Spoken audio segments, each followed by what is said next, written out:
Daily current news में आज का हमारा विषय है ब्रह्मोस एकीकरण और परीक्षण सुविधा केंद्र का उद्घाटन। आज का हमारा विषय सामान्य अध्ययन के विज्ञान और प्रौद्योगिकी विषय से संबंधित है। सबसे पहले देख लेते हैं पूरे एपिसोड में किन किन मुद्दों पर बात करेंगे। सबसे पहले जानेंगे चर्चा में क्यों है, फिर जानेंगे ब्रह्मोस एकीकरण और परीक्षण सुविधा केंद्र के बारे में, साथ ही जानेंगे ब्रह्मोस मिसाइल के बारे में और इसके प्रमुख संस्करण के बारे में, और अंत में देखेंगे एक अभ्यास प्रश्न को। तो चलिए शुरू करते हैं। हाल ही में रक्षा मंत्री राजनाथ सिंह ने लखनऊ में ब्रह्मोस एकीकरण और परीक्षण सुविधा केंद्र का वर्चुअल उद्घाटन किया। इस कार्यक्रम में मुख्यमंत्री योगी आदित्यनाथ, उप मुख्यमंत्री केशव प्रसाद मौर्य और ब्रजेश पाठक, डीआरडीओ के अध्यक्ष डॉक्टर समीर वी कामत और अन्य वरिष्ठ अधिकारी शामिल हुए। यह परीक्षण सुविधा केंद्र रक्षा विनिर्माण में भारत की आत्मनिर्भरता को सशक्त बनाने वाला एक महत्वपूर्ण आधार होगा। दृष्टि आईएएस मुखर्जी नगर की सभी क्लासेस शिफ्ट हो गई हैं नोएडा में। आईएजीएस फाउंडेशन बैच के हिंदी और अंग्रेजी माध्यम में एडमिशन आरंभ है। हमारा पता है C171/2 block A sector 15 Noida sector 15 metro station के पास। अधिक जानकारी के लिए संपर्क करें 8750187501 पर। आगे बढ़ते हैं खबर की तरफ। अब जान लेते हैं ब्रह्मोस एकीकरण और परीक्षण सुविधा केंद्र के बारे में। यह नवनिर्मित सुविधा केंद्र 200 एकड़ क्षेत्र में फैला है और लगभग 300 करोड़ रुपए की लागत से विकसित किया गया है। यह केंद्र उत्तर प्रदेश रक्षा औद्योगिक गलियारे का हिस्सा है। इसके माध्यम से लगभग 500 प्रत्यक्ष एवं 1000 अप्रत्यक्ष रोजगार के अवसर पैदा होने की उम्मीद है, जिससे स्थानीय कौशल विकास और क्षेत्रीय औद्योगिकीकरण को गति मिलेगी। यह अत्याधुनिक सुविधा ब्रह्मोस सुपरसोनिक क्रूज मिसाइल के बूस्टर, सब असेंबली, एवियोनिक्स, प्रोपेलेंट और रैमजेट इंजन के एकीकरण का कार्य करेगी, जिससे भारत की तकनीकी क्षमता और वैश्विक रक्षा बाजार में प्रतिस्पर्धा बढ़ेगी।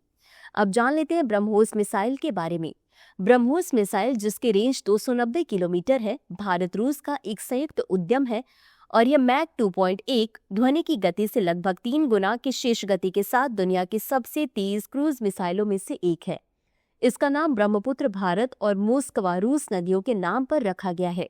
यह 2 चरणों वाली मिसाइल पहले चरण में ठोस प्रणोदक इंजन और दूसरे चरण में तरल रैमजेट है।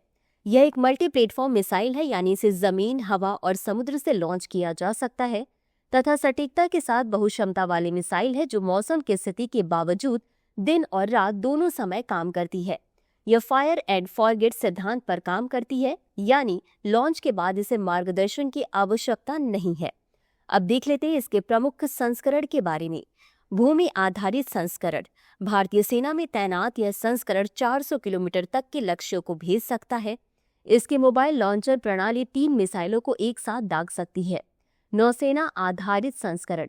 भारतीय नौसेना के युद्धपोतों पर 2005 से तैनात इसे सतह से सतह और सतह से समुद्र पर मार करने के लिए प्रयोग में लाया जाता है। वायुसेना संस्करण। सुखोई 30 MKI से दागा जाने वाला यह संस्करण उच्च गति और लंबी दूरी से दुश्मन को अचूक निशाना बना सकता है। पनडुब्बी से प्रक्षेपित संस्करण। पानी की सतह से नीचे से दागी जाने वाली यह मिसाइल 2013 में सफलतापूर्वक परीक्षण की गई थी। ब्रह्मोस NG। विकासाधीन यह नई पीढ़ी की मिसाइल हल्की, छोटी और अधिक स्थित क्षमताओं से युक्त होगी। इसी के साथ अंत में देख लेते हैं आज के अभ्यास प्रश्न को। ब्रह्मोस मिसाइल के संदर्भ में निम्नलिखित कथनों पर विचार कीजिए। 1. इसका नाम ब्रह्मपुत्र और मोस्कवा नदी के नाम पर रखा गया है। 2. यह 2 चरणों वाली मिसाइल है। उपर्युक्त में से कौन सा या कौन से कथन सही है या सही है? A केवल 1, B केवल 2, C 1 और 2 दोनों, D न तो 1 और न ही 2। इस प्रश्न का उत्तर कमेंट बॉक्स में जरूर दें। अभी के लिए बस इतना ही। धन्यवाद। डियर व्यूअर्स, अपने एग्जाम की तैयारी को और बेहतर करने के लिए हमारे चैनल को लाइक, शेयर और सब्सक्राइब करना न भूलें।